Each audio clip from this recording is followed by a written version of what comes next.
Nyama mines. It is the biggest coal mine in the whole of. Well, the coronation of the new Oni is a watershed in the history of the Yoruba land generally, and Ife in particular.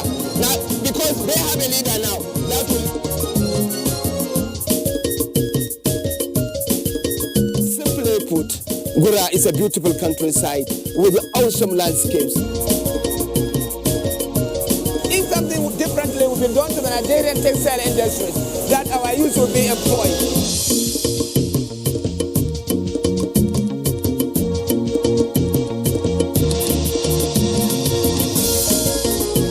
Many people that attend the church here can tell you. Service in Holy Rosa is in Benin. We are taking a canoe tour of the communities on the bank of River Niger in Keso.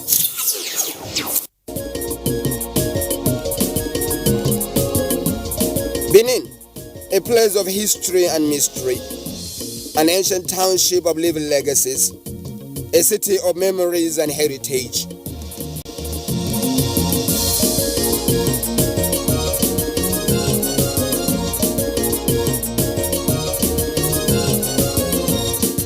It is in the DNA of Benin that it will forever be in the full light of history, especially on matters of culture, royalty and military tactics.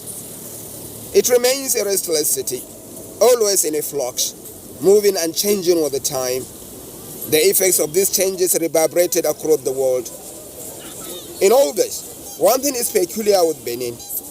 Its fate is always tied with relationships with the outside world. It is a major driving force of its legacies. For Benin, in the course of its life, evolved a legacy of unparalleled civilization.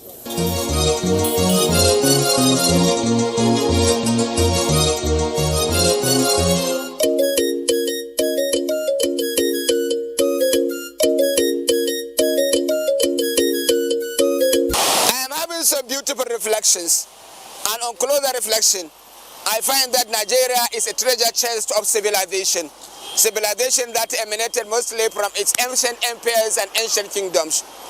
I am in Benin, and I have a story to tell about some beautiful civilization that emanated out of this land. That is a triumph of military genius, and that is still giving people perspective on what it is to have defenses. Benin today is at the crossroads. This is an ancient kingdom that evolved a master class to elevate its people. In the modern day, those great ancestors of Benin will turn in their graves at the discretion of their remarkable achievement to save the city from its enemies.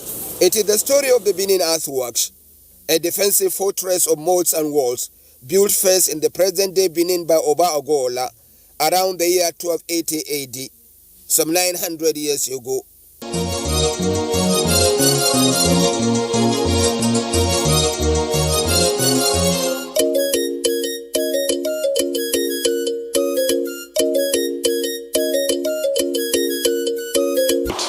The Benin people call it Iya. It's called city wall and moat because it's a continual earth structure built in the form of excavated earth, which is poured on the side of the city to form a wall, and then a ditch deep to protect the city against invaders. And the wall formed the wall, while the ditch formed the moat, and it's called city wall and moat. Benin earthwork is a work of art. On authority of known research works on historical monuments and engineering feats, the world has never recorded anything like it.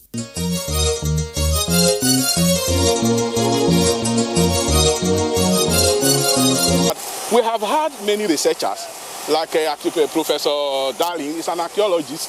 He came here in collaboration with Benin National Museum, Benin, the Benin State Government, and some international body to conduct an archaeological research on the Benin artwork. What did they discover? The Benin earthwork is the greatest earthwork ever known to man. They said that it's about 4 to 5 times greater, you understand, longer than the Great Wall of China, and more than 100 times in terms of the material resources that is used, or the material that was moved. more than 100 times greater than the Great Pyramid of Egypt.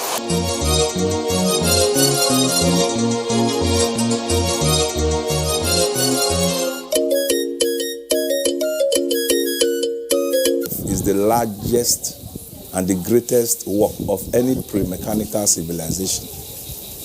It covers a distance of almost 10,000 miles or 16,000 kilometers. By the time it is stretched out, it can go around, it's 5 times longer than the Great Walls of China.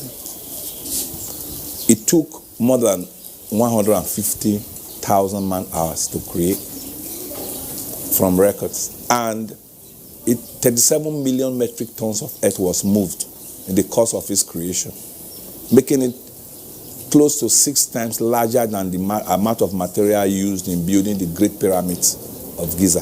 This is an aerial perspective of these earthworks. The depth is the moat, and a wall is the height. Thick vegetation could not allow clearer insight of their true nature, but the earthwork is a trail, a vast continuous network of earth movement round the old Benin Kingdom.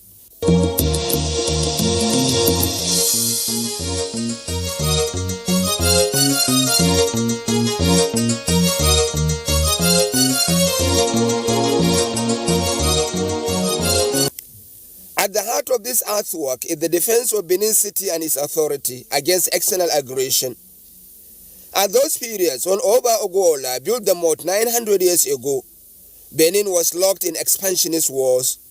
The moat proved a timely intervention.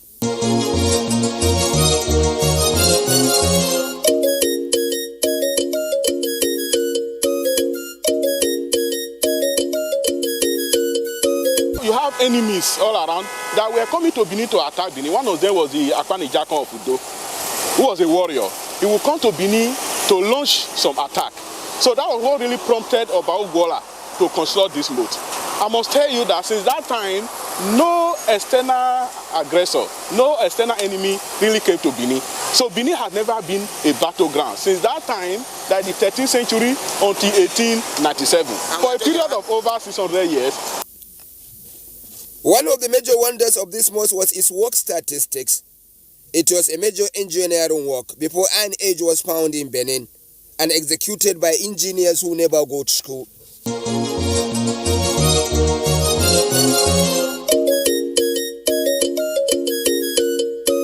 It's the greatest survey done by any pre-mechanical civilization because it covers over 200 communities, delineating spheres of influence, actual areas of jurisdiction of these communities. Until today, it is used in judging boundary dispute. That's why the real name is Iyanuwu, the earthwork that is boundary. One thing is particularly heartwarming about this earthwork. They are not a borrowed idea. They come straight from the military genius of the people of that era, a compelling accomplishment of no mean stature. What is interesting is that the oral tradition now is corroborated by physical evidence on the ground. The stories that they were built first in the 13th century, that's around 12 AD, by Oba Ogola, then Oba Eware, we believe that they are true because there's no other way those things would have just come into existence. And the fact that they crisscross the inner city and the outer also shows that there was a pattern to it. It wasn't accidental, it wasn't something of nature, it wasn't something that they just met. It was done and it was for a purpose. Yes, this earthwork is said to have been dug to a height of 60 feet off and 60 feet down, using wooden spades and basket and executed through human labor. I tried to bring a real picture of the moat in close perspective. The one in Aosheni is still in its natural state. We trekked through mud and waste, through narrow paths and smelly wet environment to have a picture of it.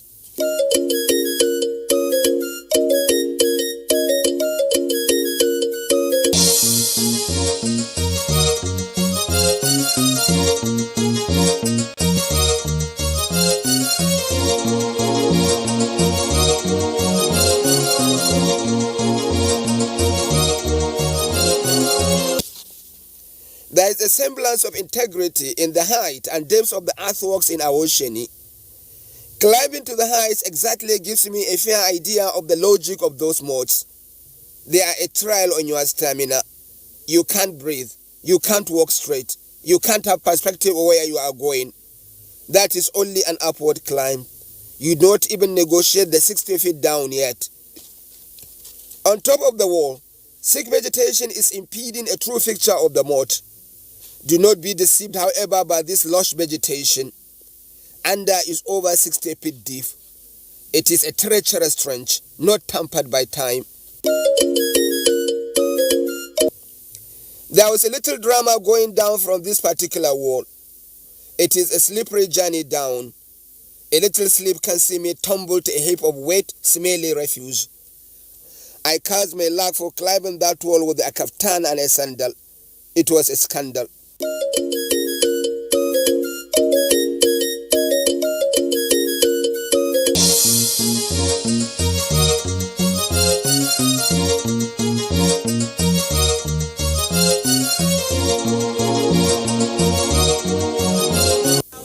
It is difficult to capture the complete character and trajectory of these earthworks from the ground, yet you still can't miss some aspect of it. Following its tracks at various locations, including at Awosheni, at the Airport Road, at the TB Road and the State Secretariat, you will find that roads breaks its linkages.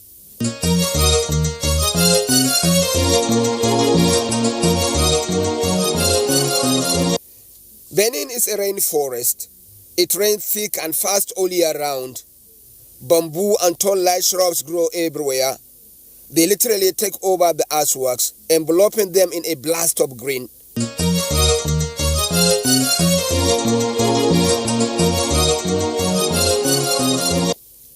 It so happened that there are different timelines in the building of these earthworks. The first was, of course, during the reign of Oba Ogola around 1280 AD. And it was for defensive purposes. Oba Iwuare, who ruled Benin Kingdom around 1440, was also credited with building of moats to curb migration of Benin citizens out of Benin itself. It was a story for the movies. I am coming to another moat in Ekfoba Slope, in the outskirts of the ancient Benin Empire. Now, it is a moat with a difference. I told you that there are two types of moats. There are the inner moat and the outer moat. Now this one at the Ipoba Street or at the Ipoba Slope is the outer moat, and you can see it here. Nothing changes. There is no difference between the inner moat and outer moat in the manner and shape of their construction. But in their messaging, they are different. The inner moat may be constructed for military purposes. This one is built to stop migration of people. An interesting story is attached to it. And let me sit down to see whether I can capture the story. In the 14th century, in the 15th century, Eware the first, the person whose present Oba of Benin is taking his name after, lost two of his children, the heir apparent to the throne of the Benin Empire. They died over a small quarrel. They poisoned themselves, they all died. Now, when that happened, to mourn, the Oba then went into a 3 year of mourning, and he made the city to mourn as well. That for 3 years, nobody should go close to his wife. No person should give birth to a child until when the mourning period is over. Many people endured, but a number of communities or a number of people could not. So there was mass migration outside of the Benin Empire or the Benin Kingdom. And then, of course, to stop that migration and to make people stay and live their life in the Benin, he built a moat. This is one of it, at Ipoba Slope, outside or in the outskirts of the ancient Benin city.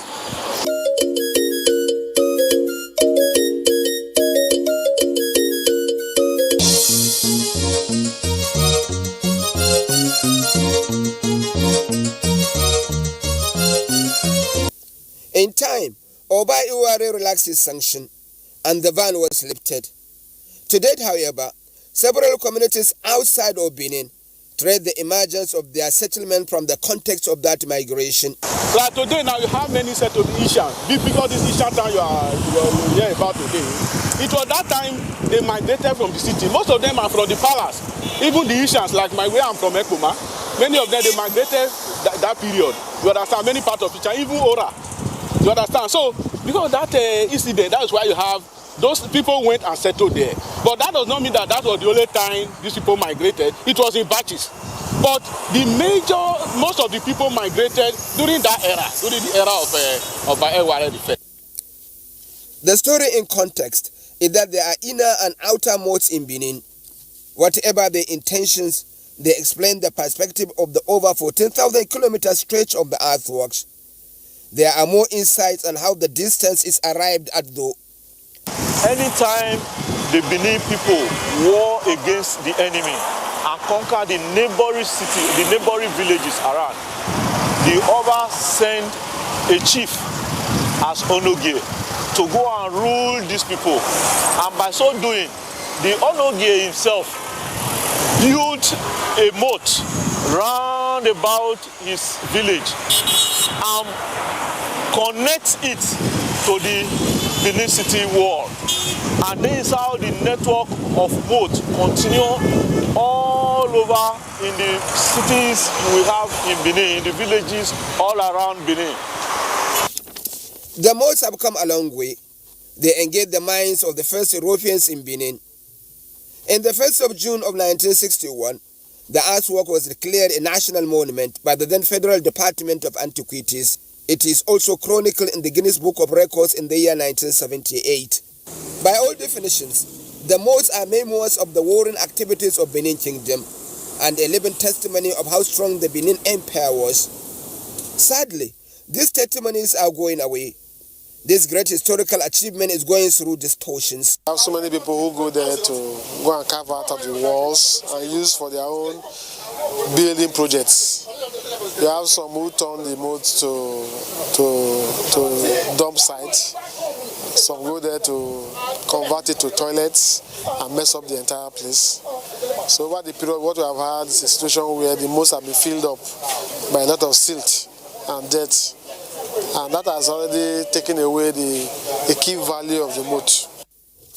This is a scene where people literally build on top of the moat, defying extant laws on encroachment.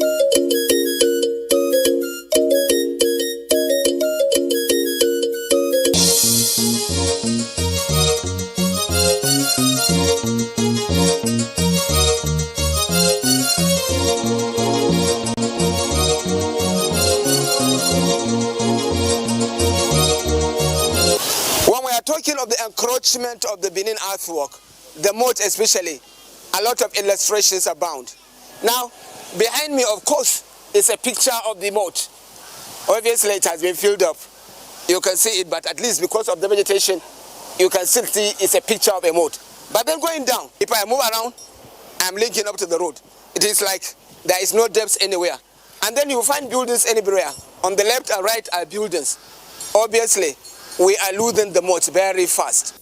The tragedy of the multi-sectoral invasion of these moats is the fact that today, only some aspect of that heritage trail bear a semblance of the original moat. The curator of the Benin Museum offered an insight of his experience with the moats growing up in Benin. Now, while we were going to school, primary school, then as children, we were so afraid each time we get to the axis where the moat is along the road. So afraid that we usually walked at the middle of the road. We couldn't go to the shoulder of the road, because if you do that, it will mean you looking down into the moat, and what you'll be looking at will be a bottomless pit. You cannot even see the ground, the base of the moat. So as children, we were scared. It appeared as if the depth of the moat was about to suck you in. That bad.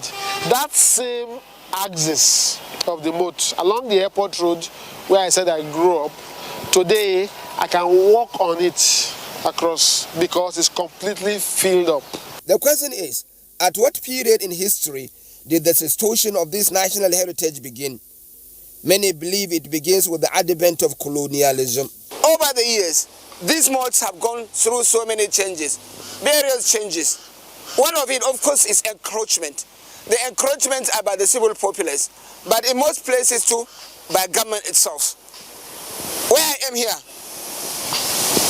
is a place filled up with government buildings. The High Court building is here. The State Secretariat is around this area as well. There is a prison. all of them encroach the natural route of the moat. What is happening is, this earthwork has gone round the Benin town, cycling the palace of the Oba. And then, because it is a continuous cycle, modern state is having its effect on violating its beauty. There have not been lack of efforts to arrest the distortions of the earthworks. They just do not work. Some years ago, our father, Erediawa, the Oba of Benin, the last Oba before the present one, the father of our present Oba, set up a committee of chiefs, very senior chiefs, and asked me to head them.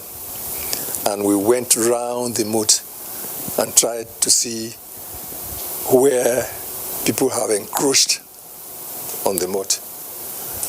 We went round and we told the people that they were encroaching on the moat, and their encroachment is illegal because there is a law which protects the moat and its immediate surroundings. I think it is 100 feet from the middle of the moat on both sides. You are not supposed to build on it. I asked the EIC, what happens to their reports? We reported to our father, and we also reported to the museum curator at the time. The best thing is to prosecute these people, including the forfeiture of any property on the moat land. But nobody did anything about it. Apart from the Oba coming out on the air to tell them that the moat is a heritage which all Benin people are proud of. There are so many values attached to this earthwork when they were active, and even today. These earthworks are a subject of intense research into the Benin past. People across the world still visit them. They have spiritual values. Sacrifices are made to ward off evil against the people, to ward off evil against the land. So sacrifices were made in the moat. We have cultural values also, where a widow, for example, a widow who goes through mourning period, of her husband, the clothes she wears, the mourning clothes she wears, they are thrown there in the moat. Part of it. That's the story. Benin has 9 walls across the earthwork trails. They are all gone now. Even so, an ancient Benin highway still thrives. Yes, so this is the ancient road in the Benin Kingdom. That's why this road, they call it Uwonde, Uro Uwonde, and Uwonde in Benin means head road. It's the first road, and in that ancient time, here there was a gate here. You understand? So you could access the outside world. Those days, Benin call it, they made a pilgrimage to Uhe. Okay, Uhe. So this was the first head road. The major task ahead now is how to reclaim the Benin wall and moat. There is a manifest phobia among a section of culture buffs that if the pattern and wave of distortion of the moat is not immediately checked, a day will come soon enough when the moat will not be there. There is a focused reclamation drive now through identifying actual distortion agents and through cooperation and education of the people. In the good old days, nobody tried what they are doing now. Well, let's say up to the 1930s or thereabouts, nobody goes near the moats. But at that time, the Oba still had some power. Since the colonial days started here, your powers are no longer there. The Oba can do things. But in those days, if you are told don't go near the moat and you went near it, something happens to you. But we can't do any such things now. The power has gone to you people. The Benin earthwork is a heritage treasure to the world, to Nigeria, and in particular to the people of Benin. The story, however, for now is, will the world allow this remarkable feat in engineering go out of the face of the earth? It is a question for all stakeholders to answer.